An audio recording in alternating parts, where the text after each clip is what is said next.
And welcome into the Dynasty 365 podcast, the Dynasty Fantasy Football podcast for fantasyandframes.com. I am Tyler Heil, and I am joined, as always, by my co-host and the boss man over at fantasyandframes.com, Jorge Edwards. Jorge, how you doing, man? As always, I feel so bad. Like I missed last week's show with the British invasion going on. I couldn't get enough American United States representation on this pod. It's crazy. The Brits are taking over, but I loved it. It was great hearing and seeing Jonathan and Bill over from the UK, our writers there on the show. I really missed last week, but I'm glad to be back this week. Absolutely, and I'm happy to have you back. I did enjoy having Jonathan and Bill on. That was a lot of fun. I really only got in one Revolutionary War joke, so I feel like I could have done better, but I'll take the one. It's good to have goals to aspire to, especially for next time. Yes, absolutely, and I'm sure they will be joining us again at some point soon. Hopefully, wait, when do we fall back? It's coming up soon, right? I don't know. That's a great question. Yeah, I thought we did away with that, or was that just always a proposal that got passed around in the government? I am completely oblivious. There you go, folks. So please do some reading for us. Yeah, we do fantasy football reading. We don't do like real world applicable reading. Thank you very much. Yes, I hope we did away with it, because then it would mean Jonathan and Bill wouldn't have to stay up until 1:30 in the morning just to start. Exactly. All right, everyone. Sorry, go ahead, Jorge. I was going to say, if anybody has any Dynasty questions for us, feel free to submit them on the Facebook, Twitter, and YouTube streams we have going on right now. We're always here to answer your questions and to talk shop. So don't be afraid to interact. We don't bite, and we'll help give you some good advice to manage your Dynasty rosters. Absolutely, and we're right there in it with you. I have a little conundrum of my own right now, Jorge. Get your opinion on this. Yeah, go for it. I have a team that is a strong contender. Okay. Second most points scored in the league. I just lost Breece Hall for the season. Yeah.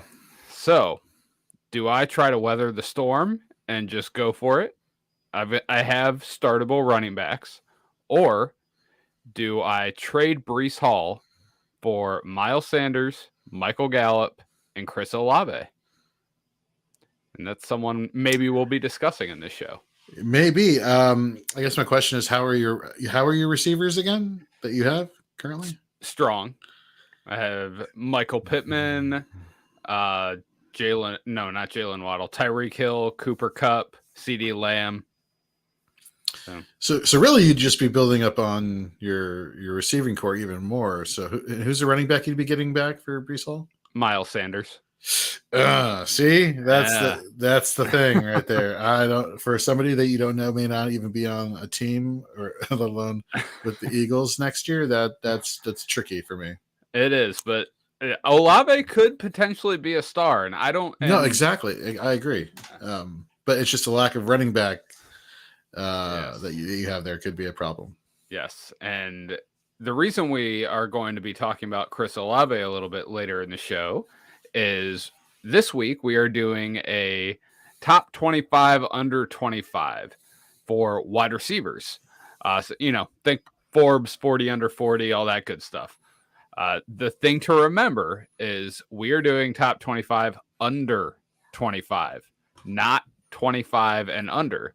So players that are young that you might be surprised not to hear on this list because they are not under 25 are guys like A.J. Brown, Michael Pittman, DJ Moore, Marquise Brown, Christian Kirk. None of them are going to be on this list because they have been disqualified. So we are going to start. We're going to just kind of go a little bit of rapid fire through these. We won't go too quick. We'll spend a minute on them. But currently, my top-ranked wide receiver overall and my top-ranked wide receiver under 25 is Justin Jefferson. So I feel like it's kind of splitting hairs at this point, but which direction are you going with the number 1 and number 2 there, Jorge? All right, so going back and looking at my dynasty rankings here, let me pull them up as I was so ready for. Here we go.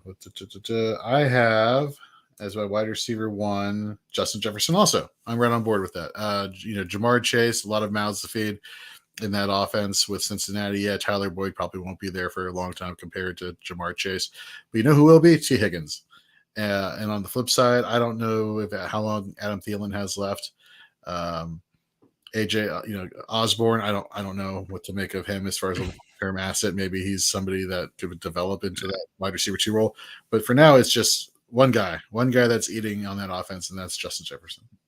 Yes, but I have been teetering back and forth. Obviously, the number 2 here is Jamar Chase, right, and he's number 2 overall as well.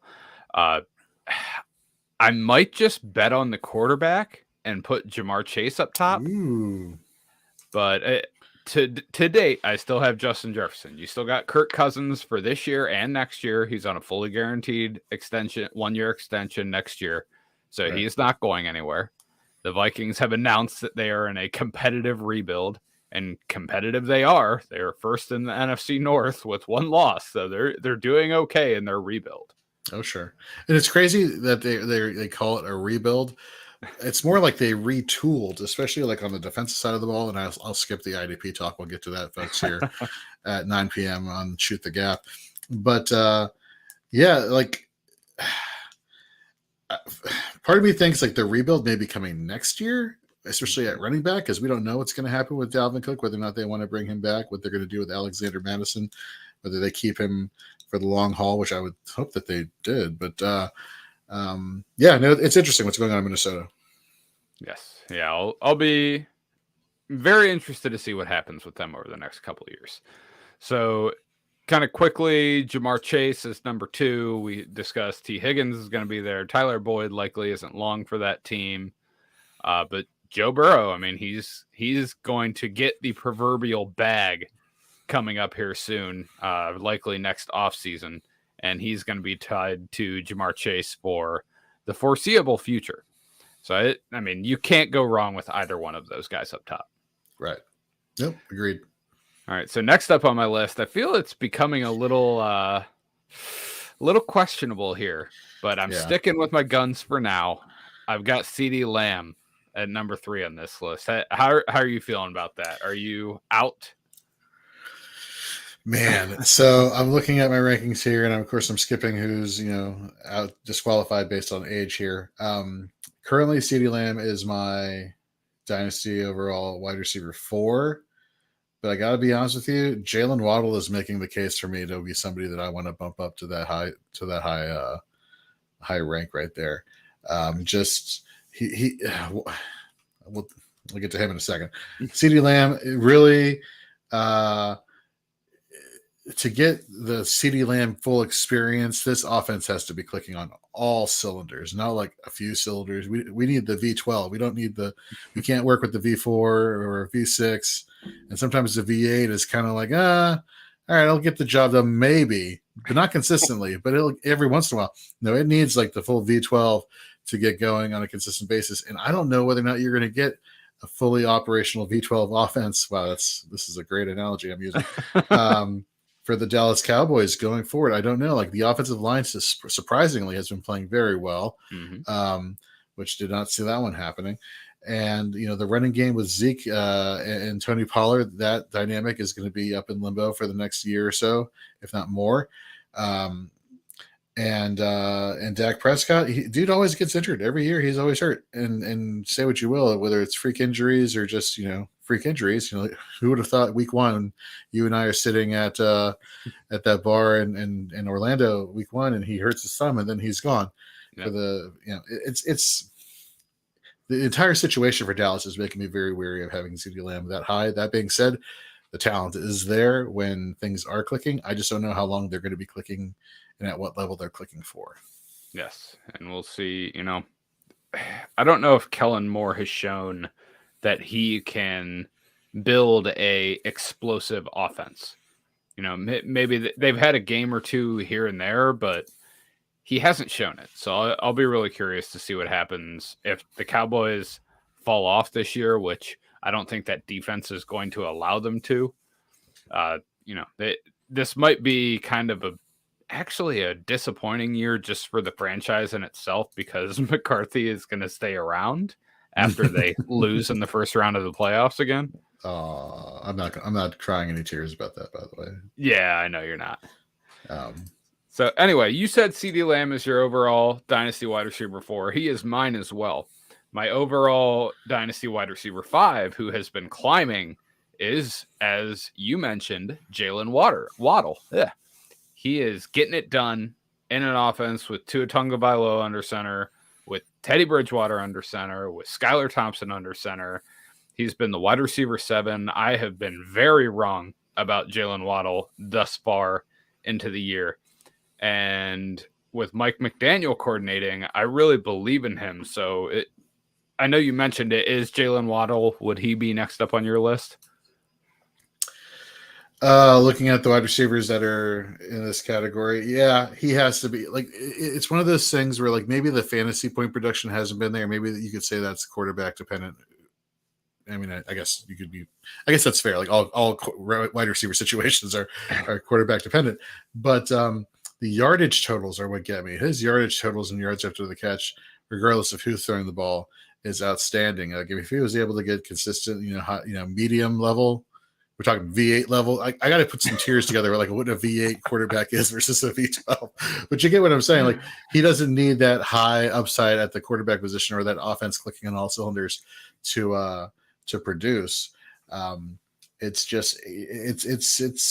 thing of beauty watching him develop, and to do that as the number 2 wide receiver on this offense, which, again, Tyreek Hill, who would have thought he would have had the year that he's having, leaving Patrick Mahomes and going to Miami. Yeah, give me Jalen Waddle. If Jalen Waddle can do what he's doing as the number 2 wide receiver, I can only imagine what he's going to be like when the reins are fully his going forward. Yes. And just out of curiosity, with we're really going for this V8 V12 thing. So the Mendoza line for quarterbacks, Derek Carr. Okay. Is he a V8? Is he a V10? Is he a V6? Like, how do these things work? He's a V4 with V6 upside. Oh man, you're not even giving him V6, huh? Yeah, no, I can't do it. Wow, can't do it. Oh, we're gonna have to do a quarterback tiers, sometime. Yeah, quarterback Carr comparison, all that. Yeah, absolutely. All right, so the next guy that has been really climbing for me, and some people might not and probably do not have him this high, but he's my dynasty wide receiver 13 overall. He's number 5 on my under 25 list, and that is the Saints' Chris Olave. He has been showing out this year. He's showed that he can be a number 1 wide receiver already. They haven't had Michael Thomas or Jarvis Landry for a month. And he has been getting 13 targets, 12 targets, and he's been getting open all over the field, catching touchdowns, getting yards after the catch, which was the knock on him coming out. And he's just been supremely impressive with Andy Dalton throwing him the ball. So where are you at on Olave in these rankings? So in terms of, I don't know if I would have him. Hello, my dog just burst in here. She's like, out of my way, screw closed doors. I'll go where I want. Hello, Penny. Thumbs? Huh? She have thumbs? No, she has a vicious headbutt. Like when she wants attention, she'll look at me and then she'll like, boom, into my gut. I'm like, hey, okay, all right, you want pets. I get it. I don't know if I'd have him. I don't know if I'd have Olave this side. He's proven to be very quarterback proof, which is a great selling point. For fantasy and obviously for dynasty long term. I think I'd still have somebody like a T. Higgins ranked above him, just because of, like you said, the quarterback situation in Cincinnati. But I would say Olave is probably right. I think Higgins and Olave are probably neck and neck for me. It's crazy going back and looking at my. All right, Penny, you really need to stop chewing on your daddy's pants. Okay, thank you, appreciate it. Bye. Yeah, it's neck and neck with me here with the quarterback situation here, but Olave is right behind him, I think. All right, I like it. All right, so next up on my list is he's been injured for a couple games, but when he's out there, he's looking like a star. And I'm talking about Amon-Ra St. Brown. Right. He's my number 14 overall dynasty wide receiver so far. Are you as high on Amon-Ra as I am right now? In my heart. What about in your head? In my head, I still need to see more. Like he's been producing well, but I don't know if he is as high as he's not performing as high as he did last year towards the end of the last season when he was basically the target absorber, the target sponge. And he's been hurt the first month. He was for the first month, and he's been out for I want to say a week, if not like 2 weeks with an injury. Definitely 1 week, and then of course the bye. Been 2. He came back. He played last week, but then not very long. Then he got injured again. Right. So I still need to see more with this offense for the Lions as a whole. We need to see DeAndre stay healthy for a good stretch of time. We need to see Amon-Ra stay healthy. I think for me, he's probably a little bit high here in this ranking. Again, we talk about talent and quarter. Sometimes with dynasty, when I'm thinking about the value of a player, you can either swing in one extreme or the other, talent or situation. Some players, however, you really need to look at the combo of both and see where their value lies, and you can't just go off of one extreme or the other. This is that situation, I think, for Amon-Ra St. Brown. And so when I'm assessing his value and looking at where he, should quote unquote rank here, especially with these wide receivers that are under 25, I think there are other examples where you have different extreme cases for either talent or situation that can kind of trump his combo situation he has going on currently. Mm-hmm. And I think a product of this ranking is kind of belief in what the Detroit Lions are doing. They brought in Goff. He's fine. He's fine.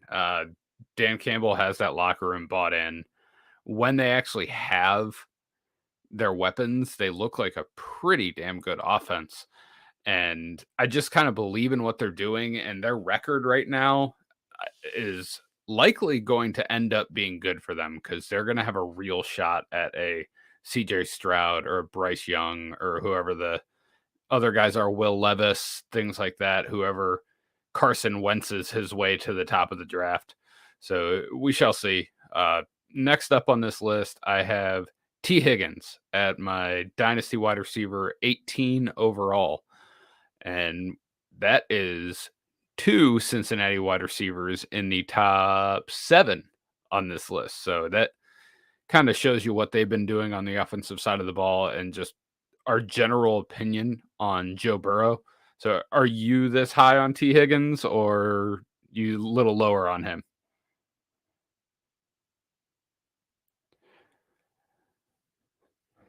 Yeah, so we have T. Higgins on there. We mentioned the Tyler Boyd thing, and I still feel pretty good about Joe Burrow, and he's going to be great. He's going to be great for a long time. Zach Taylor still makes me question where they're at for a bit. Yeah, I realized I was talking, and then I had my mic muted, so that's why. Finish your thought, then I'll go into the answer to what your question was. Oh, no, go ahead. My thought was just a rambling thought trying to jump in when you were muted. Good cover. So he's currently my wide receiver 22 overall in Dynasty, which I'm looking through my Dynasty rankings and I have not updated in quite some time, which I think is fair for Dynasty. Like you shouldn't have to update all the time, but this is supposed to be a long play. That being said, I think halfway through a football season is probably a good time to go to that. That being the case, looking at these rankings here for under 25 wide receivers, I love T. Higgins and what you were just saying just now. The tying to the offense, tying to the philosophy, tying to the quarterback, plus his individual upside. Again, going to those extremes again on either side, talent versus situation. Both of those extremes are pointing upward for T. Higgins, which, yeah, I'd probably have him higher on this list, like I was mentioning earlier with like having him just above Olave. But, yeah, he's right up there at the top in terms of dynasty value for wide receivers under 25. Yes, and you mentioned rankings. I am working on updating mine. This podcast actually got me really diving into my wide receiver rankings last night. As I filtered on below 25 for age, I kept going down the list and saying, "Oh, he's too low. Oh, he's too low. Oh, he's too low." So I had to unfilter off the age filter and start jumping them up over guys, and realizing I had people like Juju Smith-Schuster at like wide receiver 25, which, you know, he's been solid for the past couple games, but that's too high. So it's been a lot of updating, and I hope to have them all updated here in the next couple weeks and up on the website on fantasyandframes.com. Same. Nice. So next on my list is we're getting a little older. He's towing the line of 25. His birthday is a month and a half from now, but we're talking DK Metcalf of the Seattle Seahawks. Right. So he's been good, not great this year. You know, it's been with Geno Smith. Tyler Lockett still kind of looking a little bit like the number one in that offense, but Tyler Lockett is also 30 years old, and I would guess not too long for that team. Right. So how do you feel about DK's dynasty value? You know, surprisingly, even his patella injury this week, which has turned out not to be serious, according to Pete Carroll, normally like injuries like that kind of make me start to fade a player just because of just the severity of it. This did nothing. This quote unquote injury did nothing for me in terms of where I value DK Metcalf. I think he's spot on right where he needs to be. Timing working in our favor when, of course, it comes to putting this rankings list together. He is basically this year been performing exactly how I was thinking he's going to perform. Like, he's a talented wide receiver in a bad offensive situation that may or may not have some good weeks, and that's kind of what he's been like. And the crazy part is that he may not be getting the gaudy numbers that he was getting with Russell Wilson week in and week out, but this offense as a whole has been playing very well, whether they're running the ball or spreading the ball around. And so that's a testament to what they got going on over there. But I love DK's value right here. You know, again, it's the extreme of talent. It's going back to those extremes I was talking about. This is a situation where maybe the situation is not ideal, but his talent is right up there. So yeah, I love this placement for DK. Nice. And speaking of ideal situations, the next guy up is Gabriel Davis of the Buffalo Bills, who is just in the best situation. I mean, I think Gabe Davis might be in a better situation than T. Higgins, but Josh Allen likes to spread it around a little more than Joe Burrow does. But I love Gabe Davis here. He's my dynasty wide receiver 20 overall. He's putting up some huge games. He's getting healthy again. So I think he's just going to have a great finish to the season. So you love Gabe Davis as much as I do? Oh my God. Yeah. Like what's there not to like? I mean, he's playing lights out. He's in like you said, a great situation, a passing heavy offense. With one of the more accurate quarterbacks in the NFL, which is something that people were not saying about Josh Allen when he entered the league way back when. And here's the thing. When we're looking at this entire list of wide receivers, you know, not entire list, but a good, you know, top 40 list of wide receivers that are under 25, who else are you putting above him in terms of like having the better situation here? You know, obviously we'll get through some of these players and then we'll talk more about these players on our Instagram page where you can find our top 25 list of wide receivers Instagram post. Top 40 wide receivers under 25 Instagram post. But there's nobody else I would rank above him here. This is a great spot. All right. So rapid fire here so we can get this closed out. We got the rookies all back to back to back. And right now, which I'm actually questioning looking at this list, but I'm going to stick with what I put in the doc. I've got Garrett Wilson, Drake London, George Pickens. Mm-hmm. Pickens likely. The only reason I have Pickens third in this group is situation. I mean, the Steelers offense is what they want. I mean, outside of improving their offensive line, like this is it. This is their vision. This is what they wanted their offense to be. This is what they built it to be outside of the offensive line, of course. Right. And it's not great. It's not great. Kenny Pickett is fine. He'll probably turn out to be fine. maybe slightly above average, but I just don't believe in that. Garrett Wilson, who is at the top of this list, he's had some real show out games this year, but I also don't love his situation. I would say the best situation in this bunch is Drake London, who has a bridge quarterback throwing him the ball. But I believe in the offensive system that Arthur Smith is running, and I believe in kind of the plan that the Falcons might have to get a shot at one of these high-end quarterbacks. So what order would you put those three in? That's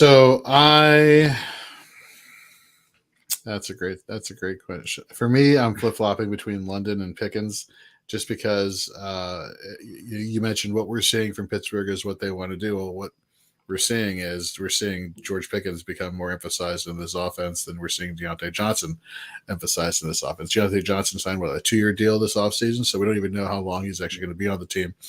Versus Pickens, we know he's going to be there for the foreseeable future. I do like the picking of having Garrett Wilson first, although a lot of his production has come from Joe Flacco. And whenever Zach Wilson has not been there.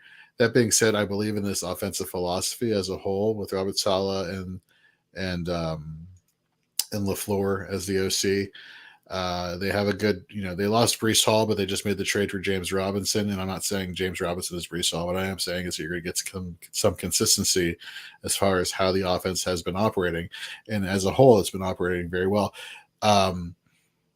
Something that, may tinker with this value of Garrett Wilson that people might have after the end of the season, though, is the loss of Elijah Vera Tucker for the Jets, which is going to impact the running game. But how does that lead to Garrett Wilson in the passing game? Well, again, recency bias. If the team starts becoming imbalanced and teams start keying on Garrett Wilson, people might be like, oh, well, recency bias is telling me that Garrett Wilson's value is going to be dropping. That being the case, Vera Tucker will be back. He will be healthy. And so I like this list.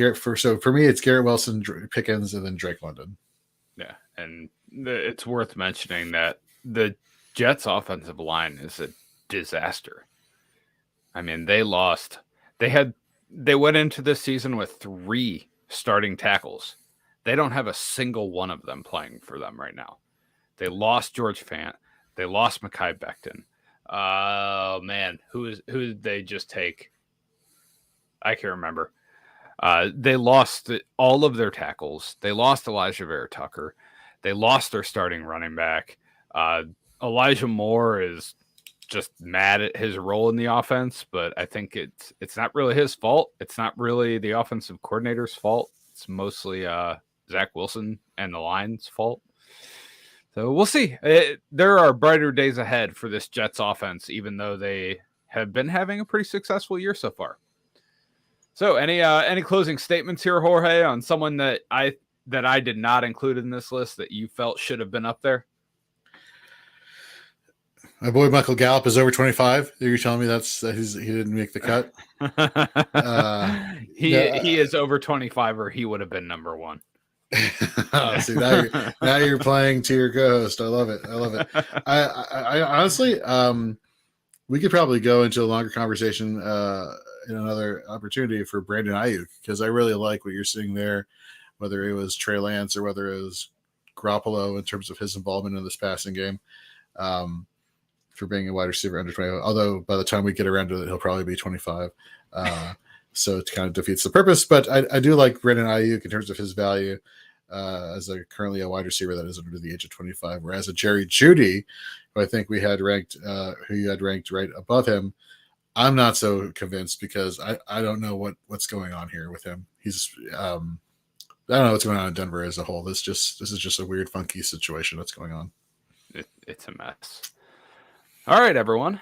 Thank you for listening to the top 25 under 25 receiver edition. We clearly did not get to 25 of these guys, but as Jorge mentioned, they will be up later on our Instagram, and you can check it out over there.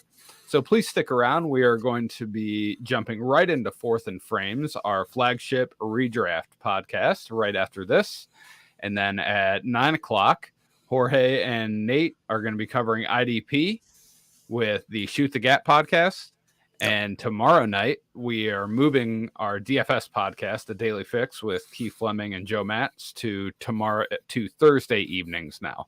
So you'll be able to listen to them and get ready for your week. And they have been crushing it. So please check out all these podcasts. Stick around on the YouTube channel. Stick around on our Twitter feed. And thank you, everyone, for listening. And have a good night. Later, everybody.